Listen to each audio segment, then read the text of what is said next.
अल्लाह तबारक व तआला तव्हां असांखे इंसाफ़ जो हुकुम ॾिनो आहे। तव्हां असां सम्झूं छा था, मुफ़्ती साहब इन जे मथां ज़िमेदारी घणी आहे, जेॾी महिल फ़तवा ॾिए त इंसाफ़ करे।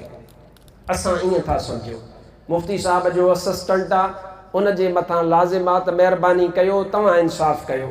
असांजो ख़्यालु इहो आहे त सिर्फ़ु जज जे मथां लाज़िम आहे त इंसाफ़ करे, DC साहब जे मथां लाज़िम आहे त इंसाफ़ करे, कमिश्नर साहब असांजो आहे उन जे मथां इंसाफ़ आहे उहो लाज़िम करे, SP साहब आहे उहो लाज़िम करे, DSP साहब आहे। असां ईअं था सम्झूं, पर मां ईअं थो सम्झां जीअं शरीयत पाक चवे थी, जेको जेको मुस्लमान आहे, जेको जेको फ़र्द आहे, जेको जेको मुआशरे में रहे थो, जेको अल्लाह जे हबीब जो उम्मती आहे, जंहिं ला इलाहा इल्लल्लाह मुहम्मदुर रसूलुल्लाह चयो आहे, उन जे मथां लाज़िम आहे। ही सॼो मुआशरो, हा फ़र्क़ु हिकिड़ो आहे। कहिड़ो फ़र्क़ु आहे त मुफ़्तीअ जे मथां इंसाफ़ जी ज़िमेदारी ओतिरी आहे जेतिरो मुफ़्तीअ जो मनसब आहे।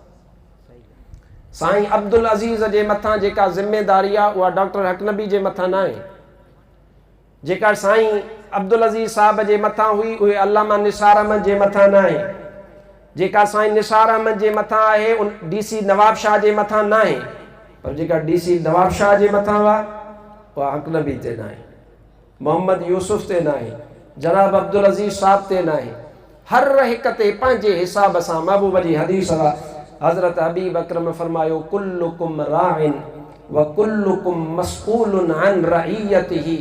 तव्हां मां हर हिकु धनार आहे ऐं हर धनार खां उन जे धन जे बारे में क़यामत में पुछियो वेंदो।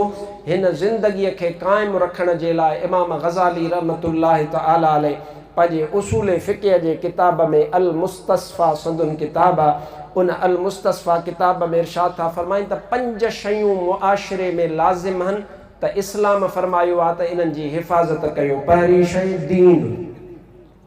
दीन जी हिफ़ाज़त कयो। ये दीन जा जेके बुनियादी मक़सद आहिनि इनखे चइबो आहे कुल्लियात ख़म्स। ये 5 कुल्लिया आहिनि इस्लाम जा, जेको यादि करे उनखे फ़ाइदो। 5 कुल्लिया आहिनि। इमाम ग़ज़ाली इरशाद फरमायो, पहिरों दीन जी हिफ़ाज़त करे, साईं ॿियो पंहिंजे जान जी हिफ़ाज़त करे, टियों पंहिंजे माल जी हिफ़ाज़त करे, चौथों पंहिंजे इज़्ज़त जी हिफ़ाज़त करे, पंजों अकुल जी हिफ़ाज़त करे। तव्हां थोरो गौर कयो, शराब ते सज़ा छो आहे? इन जे करे जो अकुल खे ज़ाया कंदी आहे। चोरीअ ते सज़ा छो आहे? इन जे करे आहे जो माल खे ज़ाया कंदी आहे। कंहिं पाकबाज़ औरत ते तोहमत हणणु हराम छो आहे ऐं उन जी सज़ा छो आहे? इन जे करे त हुन जी इज़्ज़त ते हमिलो आहे। अच्छा, इंसान जे लाइ पाण खे मारणु हराम छो आहे?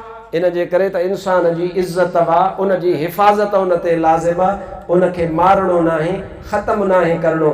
ऐं दीन जी हिफ़ाज़त छो लाज़िम आहे? उहा इन जे करे लाज़िम आहे त इन दीन इंदल्लाहिल इस्लाम, अल्लाह वटि पसंदीदा दीन आहे त फ़क़ति इस्लाम आहे। इन्हनि 5 शयुनि जी हिफ़ाज़त जो ताल्लुक़ पूरे इस्लामी निज़ाम सां हुआ। इन खे चइबो आहे कुल्लियात ख़म्स। टोटल इस्लाम जो ताल्लुक़ इन में। जेकॾहिं इन ते मूंखे टाइम मिले कॾहिं त मां तव्हां सां गुफ़्तगू कयां, जेकॾहिं असां उन खे बतौर मालूमात न वठूं। छो त घणियूं शयूं अहिड़ियूं आहिनि जो सुबुह जो असां अख़बार पढ़ंदा आहियूं बतौर मालूमात, पर उन्हनि शयुनि खे पाण ते लागू करण लाइ दीन जी हिफ़ाज़त, नफ़्स जान जी हिफ़ाज़त, माल जी हिफ़ाज़त, इज़्ज़त जी हिफ़ाज़त, अकुल जी हिफ़ाज़त। क़ुरान पाक में तव्हां जा बजा ॾिसो त मुंहिंजे महबूब अकरम सल्लल्लाहु अलैहि व आलिहि वसल्लम जे बेअसत जो बुनियादी मक़सदु इन्हनि शयुनि जे अंदरि आहे। इस्लाम जो पैगाम इहो आहे, सीरत पाक जो पैगाम इहो आहे, मुंहिंजे महबूब जे मीलाद जो मक़सदु इहो आहे। अल्लाह जो हबीब सल्लल्लाहु अलैहि व आलिहि वसल्लम अचण सां मुंहिंजो महबूब अकरम इंसाफ़ क़ाइमु हीअं था फरमाए त सईदा हलीमा थी इरशाद फरमाए त मूं वटि नंढड़ो पुटु अॻे आहे, मां महबूब खे पंहिंजे गोद वरितो। अदा उहा हलीमा बि त भाग वारी आहे जंहिंखे हज़रत हबीब अकरम सल्लल्लाहु अलैहि व आलिहि वसल्लम जहिड़ो बचड़ो मिलियो। हज़रत हबीब अकरम सल्लल्लाहु अलैहि व आलिहि वसल्लम जी ख़िदमत कई। चवे थी त मां महबूब अकरम खे पंहिंजे सीने सां लॻायो, महबूब अकरम खे पंहिंजी छाती मां पेश कई त अल्लाह जे हबीब सॼे तरफ़ खां मुंहिंजी छातीअ खे वरितो ऐं पाण खीर मुबारक वापरायूं। जेॾी महिल पाण खीर वापराए बस थिया त मां पंहिंजो खॿो पासो पंहिंजे उन पुटड़े हज़रत मुहम्मद मुस्तफ़ा खे पेश कयो त पाण करीमन उतां खीर पीअनि, पर मुंहिंजे हबीब अकरम कोन पीतो।